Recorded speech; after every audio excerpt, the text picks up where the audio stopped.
19 वर्षीय कुणाल चांदकुडे यांच्या एका हट्टामुळे संपूर्ण कुटुंबांचा अंत झाला. कुणाल या खवड्या डोंगरावरून उडी मारल्यानंतर त्याच्या आई वडिलांनी देखील याच डोंगरावरून उडी मारत स्वतःला संपवलं आहे.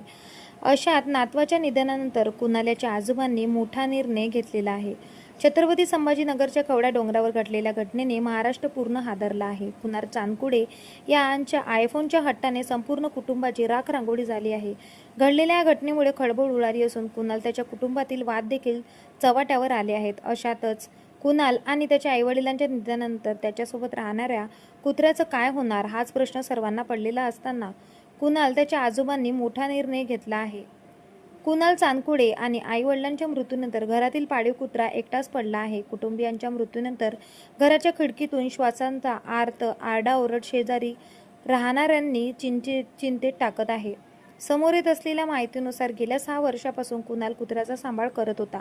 अशात कुणालच्या मृत्यूनंतर त्याच्या पाळीव कुत्रा पूर्णपणे एकटा पडलेला आहे. अखेर कुणाल त्याच्या वडिलांनी कुत्र्याला बिस्किट खाऊ घातली आणि आता कुणालचे आजोबा बबनराव गुव्हाळ करणार पाळीव कुत्र्याचा सांभाळ. सांगायचं झालं तर एका क्षणात अख्खं कुटुंब उद्ध्वस्त झाल्याने संपूर्ण राज्यात खळबळ उडाली आहे. कुणाल याची आई यूट्यूबवर व्हिडिओ पोस्ट करत नंदेवर सतत आरोप करायची. तिचे व्हिडिओ आता सर्वत्र व्हायरल होत आहेत.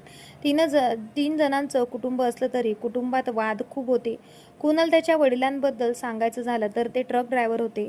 ते फार घरी नसायचे. आता देखील कुणाल याचे वडील 3 महिन्यानंतर घरी आले होते. पण वडील घरी आल्यानंतर पुन्हा खटके उडू लागले. शेवटच्या क्षणी कुणाल याची आई असं देखील म्हणत होती की मी तुझ्या वडिलांना सोडून देते, तू उडी मारू नकोस. पण अखेर होत्याचं नव्हतं झालंच. समोर येत असलेल्या माहितीनुसार 2 दिवसापासून घरात भांडणं सुरू होती. कुणाल याच्याकडे आयफोन होता, पण त्याला अपडेटेड आयफोन हवा होता. पण जुन्या मोबाईलचेच हप्ते फेडायचे बाकी होते. याच कारणामुळे कुटुंबात वाद सुरू होते. अखेर खवड्या डोंगरावरून हे वाद विकोपास गेले आणि संपूर्ण कुटुंबाचा अंत झाला. तर तुमचं याबद्दल काय म्हणणं आहे? आम्हाला तुमच्या प्रतिक्रिया नक्की कळवा. भेटूया परत. धन्यवाद.